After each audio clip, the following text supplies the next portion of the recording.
बिस्मिल्लाहिर्रहमानिर्रहीम। Hello and अस्सलाम वालेकुम। कैसे हैं आप सब? ठीक ठाक हैं? मैं हूं हिना अजमीन, तो वेलकम करती हूं आपको अपने चैनल पर। सबसे पहले तो आपका शुक्रिया अदा करती हूं क्योंकि आपने अपना कीमती वक्त निकाला मेरे वीडियो को देखने के लिए। और दूसरी बात, आपसे रिक्वेस्ट करती हूं कि अगर आपने मेरे चैनल को अभी तक सब्सक्राइब नहीं किया तो कर लीजिए और नोटिफिकेशन का बटन ऑन कर लीजिए। ਸਾਰਿਆਂ ਦੇ ਸਾਹਮਣੇ ਇਸ ਤਰ੍ਹਾਂ ਹੀ ਸੂਰਜ ਨੂੰ ਚਾਰ ਦਿਖਾਉਣ ਦੇ ਮੁਤਾਬਕ ਔਰ ਤੁਹਾਡੀਆਂ ਗੱਲਾਂ ਨੂੰ ਥੋੜਾ ਜਿਹਾ ਮੈਂ ਅੱਗੇ ਫਰਦਰ ਲੈ ਕੇ ਜਾਣਾ ਚਾਹਾਂਗੀ ਕਿ ਅਸੀਂ ਇਸ ਲਈ ਨਾਕਾਮੀ ਦੀ ਤਰਫ ਜਾ ਰਹੇ ਹਾਂ। ਅਸੀਂ ਆਪਣੀ ਅਸਲ ਨਾਲੋਂ ਕੱਟ ਗਏ ਹਾਂ। ਸਾਡੀ ਅਸਲ ਕੀ ਸੀ, ਸਾਡੀ ਪਹਿਚਾਨ ਕੀ। ਅੰਕਲ ਜੀ ਇੱਕ ਗੱਲ ਬੜੀ ਖੂਬਸੂਰਤ ਕਹਿੰਦੇ ਹੁੰਦੇ ਕਿ ਅਸੀਂ ਦੁਨੀਆ ਦੇ ਕਿਸੇ ਵੀ ਕੋਨੇ ਤੇ ਚੱਲ ਜਾਈਏ, ਸਾਡੇ ਮੱਥੇ ਤੇ ਜਿਹੜੀ ਸਟੈਂਪ ਲੱਗੀ ਹੋਈ ਨਾ ਪਾਕਿਸਤਾਨੀ ਹੋਣ ਦੀ, ਮੁਸਲਮਾਨ ਹੋਣ ਦੀ, ਉਹ ਸਾਨੂੰ ਐਵਰੀਵੇਅਰ ਪ੍ਰੋਮੀਨੈਂਟ ਕਰ ਦਿੰਦੀ। ਔਰ ਅਸੀਂ ਬੱਚਿਆਂ ਨੂੰ ਕਹੀਦਾ ਕਿ ਉੱਠ ਜਾ ਸਕੂਲ ਦਾ ਟਾਈਮ ਹੋ ਗਿਆ, ਉੱਠ ਜਾ ਇਹ ਕਰ ਲਾ, ਉੱਠ ਜਾ ਉਹ ਕਰ ਲਾ। ਮਾਰਨਿੰਗ ਦੀ ਨਮਾਜ਼ ਵਾਸਤੇ, ਫਜਰ ਦੀ ਨਮਾਜ਼ ਵਾਸਤੇ ਭਾਵੇਂ 15 ਮਿੰਟ ਪਹਿਲੇ ਹੁੰਦੀ ਹੋਵੇ, ਬੱਚਿਆਂ ਨੂੰ ਉਹਦੀ ਕੋਸ਼ਿਸ਼ ਨਹੀਂ ਕਰਵਾਈਦੀ। ਕਈ ਪੇਰੈਂਟਸ ਕਰਵਾਉਂਦੇ ਵੀ ਹੋਣੇ। ਮੈਨੂੰ ਖੁਸ਼ੀ ਹੁੰਦੀ ਮੇਰਾ ਬੇਟਾ ਜਦੋਂ ਸਵੇਰ ਟਾਈਮ ਮੇਰੇ ਹਸਬੈਂਡ ਨਾਲ ਫਜਰ ਪੜ੍ਹ ਕੇ ਆਉਂਦਾ ਤੇ ਜੋ ਸਕੂਲੋਂ ਆਉਂਦਾ ਨਾ, ਮੈਂ ਕਹਿੰਦੀ ਨਹੀਂ ਅਬਦੁਲ ਰਹਿਮਾਨ ਅੱਜ ਦਾ ਦਿਨ ਅੱਛਾ ਗੁਜ਼ਰਿਆ ਨਾ। ਮੈਂ ਨਹੀਂ ਪੁੱਛਦੀ ਕਿ ਕੈਸਾ ਗੁਜ਼ਰਿਆ, ਮੈਂ ਕਹਿੰਦੀ ਅੱਛਾ ਗੁਜ਼ਰਿਆ ਨਾ ਪੁੱਤਰ, ਤੂੰ ਅੱਲਾ ਦੇ ਨਾਮ ਤੋਂ ਇਬਤਦਾ ਕੀਤੀ ਸੀ ਮਾਰਨਿੰਗ ਦੀ, ਫਜਰ ਦੀ ਗੱਲ। ਜਿਸ ਤਰ੍ਹਾਂ ਕਿ ਸਾਡੇ ਜਿਹੜੇ ਵੱਡੇ ਸੀ, ਜਿਹਾਦ ਦਾ, ਦੀਨ ਦੇ ਨਾਲ ਮਜ਼ਬੂਤੀ ਜਿਹੜੀ ਸੀ, ਕਨੈਕਸ਼ਨ ਸੀ, ਔਰ ਸਾਡੇ ਨੌਜਵਾਨ ਜਿਹੜੇ ਸੀ ਉਹਨਾਂ 'ਚ ਜਜ਼ਬਾ ਸੀ। ਔਰ ਜਿੰਨੀ ਦੇਰ ਤੱਕ ਅਸੀਂ ਆਪਣੇ ਵੱਡਿਆਂ ਦੇ ਨਾਲ ਜੁੜੇ ਰਹੇ, ਆਪਣੀ ਅਸਲ ਦੇ ਨਾਲ ਜੁੜੇ ਰਹੇ, ਦੁਨੀਆ ਦੇ ਵਿੱਚ ਮੁਸਲਮਾਨਾਂ ਨੇ ਹਕੂਮਤ ਕੀਤੀ, ਮੁਸਲਮਾਨਾਂ ਦਾ ਇੱਕ ਨਾਮ ਸੀ। ਔਰ ਜਦੋਂ ਅਸੀਂ ਆਪਣੀ ਅਸਲ ਤੋਂ ਪਿੱਛੇ ਹੋ ਗਏ, ਉਦੋਂ ਹੀ ਸਾਡਾ ਕਹਿ ਲਓ ਕਿ ਜ਼ਵਾਲ ਜਿਹੜਾ ਸੀ ਸ਼ੁਰੂ ਹੋ ਗਿਆ। ਇੱਕ ਛੋਟੀ ਜਿਹੀ ਕੋਸ਼ਿਸ਼ ਅਸੀਂ ਸ਼ੁਰੂ ਕੀਤੀ ਅੰਕਲ ਗੁਲਾਮ ਸੂਦ ਸਾਹਿਬ ਦੀ ਸਰਬਰਾਹੀ ਦੇ ਵਿੱਚ ਕਿ ਅਸੀਂ ਇੱਕ ਸਟੋਰੀ ਟਾਈਮ, ਕਿ ਜਿਸ ਤਰ੍ਹਾਂ ਸਾਡੇ ਬੱਚਿਆਂ ਨੂੰ ਇਹ ਨਹੀਂ ਪਤਾ ਕਿ ਪੰਜਤਨ ਪਾਕ ਕੌਣ, ਹਸਨ ਹੁਸੈਨ ਕੌਣ ਸੀ, ਉਹਨਾਂ ਦੀ ਨਬੀ ਪਾਕ ਸੱਲੱਲਾਹੁ ਅਲੈਹਿ ਵਸੱਲਮ ਹੋਰਾਂ ਦੇ ਨਾਲ ਕੀ ਰਿਸ਼ਤਾ, ਉਹਨਾਂ ਨੇ ਦੀਨ ਦੀ ਖਾਤਰ ਕਿੰਨੀਆਂ ਕੁਰਬਾਨੀਆਂ ਦਿੱਤੀਆਂ। ਅਸੀਂ ਇੱਕ ਸਟੋਰੀ ਟਾਈਮ ਸ਼ੁਰੂ ਕਰਨਾ ਕਿ ਬੱਚੇ ਜਿਹੜੇ ਨੌਜਵਾਨ ਨਸਲ ਦੇ, ਇਸ ਤਰ੍ਹਾਂ ਦੇ ਬੱਚੇ, ਛੋਟੇ ਵੱਡੇ ਜਿਸ ਤਰ੍ਹਾਂ ਦੇ ਵੀ, ਉਹਨਾਂ ਨੂੰ ਦੀਨ ਦੇ ਨਾਲ ਥੋੜੀ ਆਗਾਹੀ ਕੀਤੀ ਜਾਏ।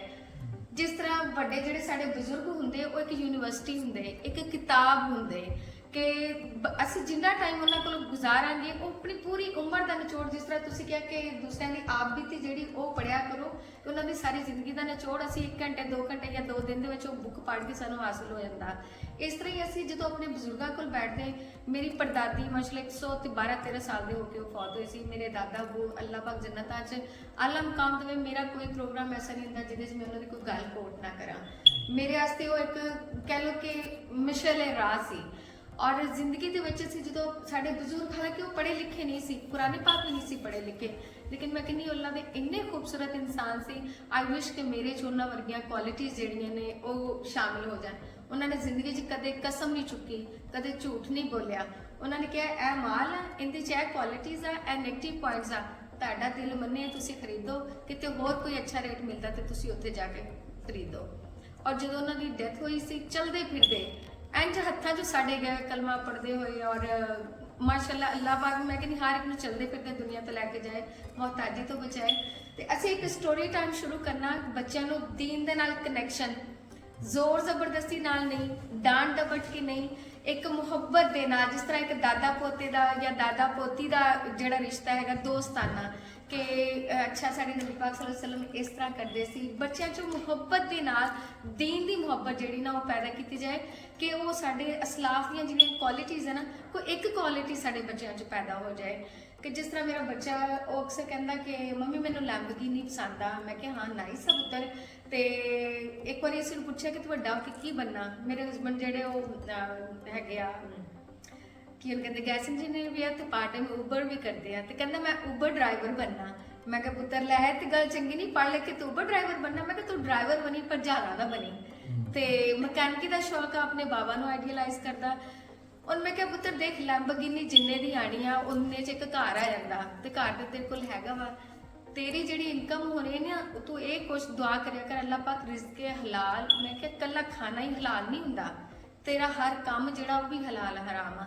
ਤੂੰ ਜਿਹੜਾ ਕੱਪੜਾ ਖਰੀਦਿਆ, ਤੂੰ ਜਿਹੜਾ ਐਕਟ ਕੀਤਾ, ਤੂੰ ਜੋ ਖਾਧਾ ਪੀਤਾ, ਤੂੰ ਜੋ ਵੀ ਕੀਤਾ, ਤੂੰ ਕੋਸ਼ਿਸ਼ ਕਰਨੀ ਹੈ ਕਿ ਉਹ ਹਰ ਚੀਜ਼ ਹਲਾਲ ਹੋਏ।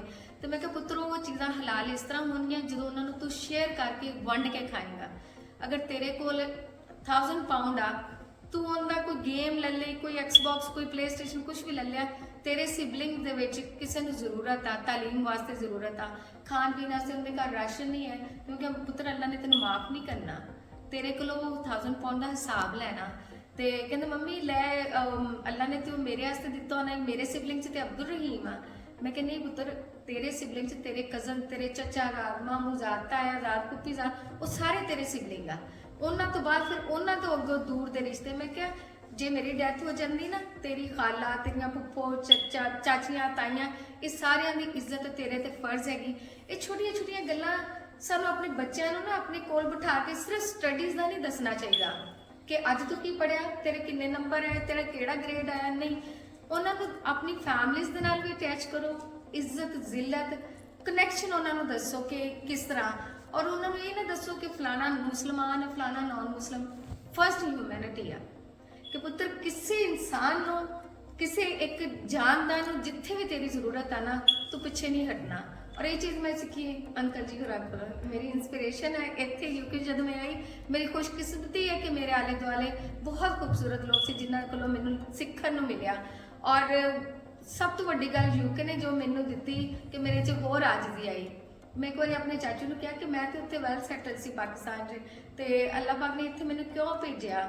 ਤੇ ਕਹਿੰਦੇ ਕਿ ਇੱਕ ਤਾਂ ਰਿਜ਼ਕ ਇੱਥੇ ਸੀ, ਦੂਜਾ ਇਹ ਕਿ ਅੱਲਾ ਨੇ ਕਿਹਾ ਕਿ ਕੋਈ ਮਾੜੀ ਮੋਟੀ ਮੈਂ ਹੈਗੀ ਵੀ ਨਾ, ਉਹ ਵੀ ਰਗੜ ਕੇ ਇੰਨਾ ਬੰਦੇ 'ਚ ਕੱਢ ਦਈਏ ਕਿ ਇੱਥੇ ਆ ਕੇ ਮੈਂ ਮੁੱਕ ਜਾਂਦੀ ਆ। ਤੇ ਅੱਲਾਹ ਪਾਕ ਦਾ ਸ਼ੁਕਰ, ਅੱਲਾਹ ਪਾਕ ਜਿੱਥੇ ਰੱਖੇ ਆਪਣੇ ਸ਼ੁਕਰਗੁਜ਼ਾਰ ਇਨਸਾਨਾਂ 'ਚ ਰੱਖੇ। ਤੇ ਕੋਸ਼ਿਸ਼ ਇਹੀ ਕਰਨੀ ਚਾਹੀਦੀ ਹੈ ਕਿ ਅਸੀਂ ਦੂਸਰਿਆਂ ਲਈ ਅਗਰ ਅਸੀਂ ਆਸਾਨੀਆਂ नहीं ना तकसीम कर सकते तो साड़ी ज़ात दूसरे लिए बायस तकलीफ भी ना हो। नेक्स्ट वीडियो तक के लिए मुझे अभी इजाज़त दीजिएगा। अपना बहुत सा ख्याल रखिएगा, हमेशा हमेशा खुश रहिएगा। Bye bye.